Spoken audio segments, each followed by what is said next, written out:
Hello guys, welcome back to my YouTube channel. അപ്പോൾ നമ്മളെ ലോകകപ്പിലെ ഇന്നലത്തെ എപ്പിസോഡിൻ്റെ റിവ്യൂ ആണ് ഞാൻ പറഞ്ഞിരിക്കുന്നത്.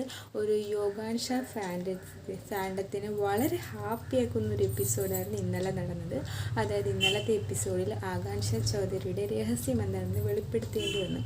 ഈ ലോകകപ്പ് സീസൺ 2 ആരംഭിച്ച ദിവസത്തിൽ തന്നെ കുറച്ച് കണ്ടസ്റ്റൻറ്റിന് അവരുടെ ജീവിതത്തിലെ കുറച്ച് രഹസ്യങ്ങൾ പറയണം. അത് ഒരു കൂടെ റൂമിൽ ഇപ്പോൾ ഒരു വ്യക്തിയുടെ കൂടെ വേറൊരു വ്യക്തിയാണ് ആ ഹൗസിൽ താമസിക്കുന്നതെങ്കിൽ ആ വ്യക്തിയുടെ രഹസ്യം മറ്റേയാൾക്ക് പറഞ്ഞു കൊടുക്കും. അത് അവരുടെ ഒരു ലൈഫ് ലൈൻ ആയിരിക്കും. ചിലപ്പോൾ ഈ രഹസ്യം പറയണമെങ്കിൽ മറ്റേ വ്യക്തി പറഞ്ഞു കൊടുക്കുകയാണെങ്കിൽ അവർക്കൊരു ലൈഫ് ലൈൻ കിട്ടും ഈ ഗെയിമിൽ മുന്നോട്ട് പോകാൻ. അങ്ങനെ അത്തരത്തിൽ 5 പേരോട് രഹസ്യങ്ങൾ 5 പേരോട് മറ്റുള്ളവർ പറഞ്ഞിട്ടുണ്ട്. ആകാശയും നമ്മുടെ യോഗേഷും ഒരുമിച്ചാണ് വന്നതുകൊണ്ട് അവർ 2 പേരിലും ഒരാൾക്ക് രഹസ്യം വെളിപ്പെടുത്തണമായിരുന്നു. അങ്ങനെ രഹസ്യം വെളിപ്പെടുത്തിയത് ആകാംക്ഷയായിരുന്നു. അവരെ കൂടെ താമസിക്കാൻ വന്നത് ഗോവിന്ദയുടെ വൈഫ് സുനിതയും പിന്നെ റിയാസ് എന്ന് പറയുന്നൊരു പയ്യനുമായിരുന്നു. സോ ഇന്നലെ അവർക്ക് ഇത്രയും രഹസ്യങ്ങൾ വെളിപ്പെടുത്തി രഹസ്യങ്ങൾ അറിയാവുന്ന 5 പേരെ റിതേഷ് ദേശ്മുഖ് തങ്ങളുടെ ജയിലർ റൂമിലേക്ക് വിളിക്കും. എന്നിട്ട് പറയും, നിങ്ങളിപ്പോൾ ആ രഹസ്യം പുറത്ത് പറയണമെങ്കിൽ നിങ്ങൾക്ക് ഒരു ലൈഫ് ലൈൻ കിട്ടും, ഗെയിമിലോട്ട് മുന്നോട്ട് പോകാൻ പറ്റുമെന്ന്. സോ അത് പറയാൻ വേണ്ടി സുനിത തയ്യാറാവുകയും പിന്നീട് റിതേഷ് ദേശ്മുഖ് മറ്റ് ഹൗസ് മേറ്റ്സ് അല്ല ജയിൽ മേറ്റ്സ് അവരൊപ്പം ഇരുന്ന് എന്താണ് രഹസ്യം എന്ന് ചോദിക്കുകയും ചെയ്യുന്നുണ്ട്. ഈ സമയത്ത് ആകാംക്ഷ പറയുന്നുണ്ട്, എൻ്റെ രഹസ്യം സുന്ദമാം പറയില്ല എന്നാണ് ഞാൻ വിചാരിച്ചത്, പക്ഷേ എൻ്റെ ട്രസ്റ്റ് ഇങ്ങനെ എപ്പോഴും പലരും ബ്രേക്ക് ചെയ്യുന്നുണ്ട്, അത് നടന്നിട്ടുണ്ടെന്ന് പറയുന്നു. അങ്ങനെ സുനിതമ്മ രഹസ്യം വെളിപ്പെടുത്തുകയാണ്.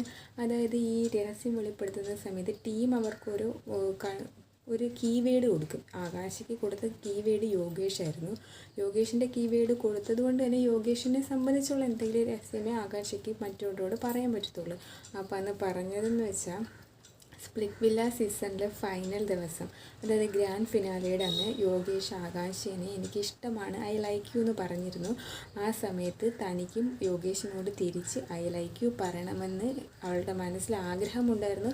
പക്ഷേ തനിക്ക് ചുറ്റും നടക്കുന്ന ടോക്സിസിറ്റിയും മറ്റുള്ളവർ അവരുടെ ബന്ധത്തെ മറ്റുള്ളവർ പല രീതിയിൽ കാണുന്നതൊക്കെ സാധിച്ചുകൊണ്ട് സമൂഹം സോഷ്യൽ മീഡിയ ഒരുപാട് കുറ്റപ്പെടുത്തുന്നത് കൊണ്ടും എനിക്ക് അവനോട് തിരിച്ച് ആ ഒരു ഇഷ്ടം പറയാൻ സാധിച്ചില്ല. അതെനിക്കിപ്പോഴും അതുകൊണ്ട് തന്നെ പറയാൻ പറ്റുന്നില്ല എന്ന് പറയും.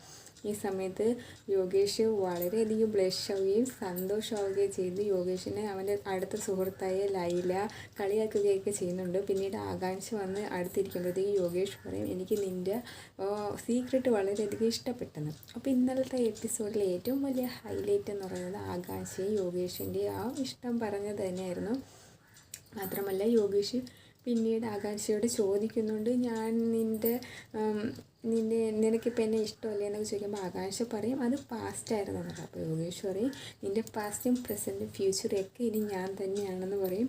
അപ്പോൾ പറയില്ല, നമ്മൾ നല്ല സുഹൃത്തുക്കളല്ലേ എന്ന് ആകാംക്ഷ ചോദിക്കുമ്പം യോഗേഷ് പറയും, അപ്പോൾ യോഗേഷ് നല്ലൊരു പിക്കപ്പ് ലൈൻ അടിക്കും. അതിപ്പോൾ സോഷ്യൽ മീഡിയയിൽ ഭയങ്കര ഹിറ്റായിരിക്കും. യോഗേഷ് പറയുന്നത്, hi myself Yogesh Rawat, you can call me US എന്ന്. അപ്പോൾ അത് ഭയങ്കര ട്രെൻഡിങ് ആയിക്കൊണ്ട് പോയിക്കൊണ്ടിരിക്കുകയാണ്. സോ ഇന്നലെ സോഷ്യൽ മീഡിയ മൊത്തം ഇപ്പോൾ യോഗാൻഷ ഫാൻസ് ഭരിക്കുകയാണ്. ഈ ഒരു എപ്പിസോഡായിരുന്നു ഇന്നലെ ഏറ്റവും ഹൈലൈറ്റായിട്ട് എനിക്ക് തോന്നിയത്. പിന്നെ ഇതിൻ്റെ ഇടയിൽ ആകാംക്ഷയും ശ്രീയും തമ്മിൽ കുറച്ച് വഴക്കൊക്കെ നടന്നിരുന്നു. അതൊക്കെ ഇന്ന് നടക്കുന്ന തന്നെ. ഓക്കെ, ഞാൻ ഇവരുടെ ഫാനായതുകൊണ്ട് എനിക്ക് അവരുടെ ഒരു ഇത് ഭയങ്കരമായിട്ട് ഇഷ്ടപ്പെട്ടു. പിന്നീട് ഗെയിം നന്നായി കളിക്കുന്നതായിട്ട് എനിക്ക് തോന്നിയിട്ടുള്ളതും ആകാശ, യോഗേഷ്, ഹർഷിത്, പിന്നെ റാം കപൂർ, ലൈല, ആകാശ ചമോള, ലൈല, യോഗേഷ്, ആകാംക്ഷ ഇത്രയും പേര് നമ്മുടെ ഒരു ഗ്രൂപ്പ് വളരെയധികം രസകരമായിട്ടാണ് മുന്നോട്ട് പോയിക്കൊണ്ടിരിക്കുന്നത്. സോ ഇനി മുന്നോട്ട് പോകുന്തോറും ഗെയിം നല്ല രീതിയിൽ കടുക്കാനൊക്കെ ചാൻസ് ഉണ്ട്. ഇപ്പോൾ തുടക്കമായതുകൊണ്ട് ഇച്ചിരി ഫണ്ണായിട്ടൊക്കെ പോവുകയാണ്.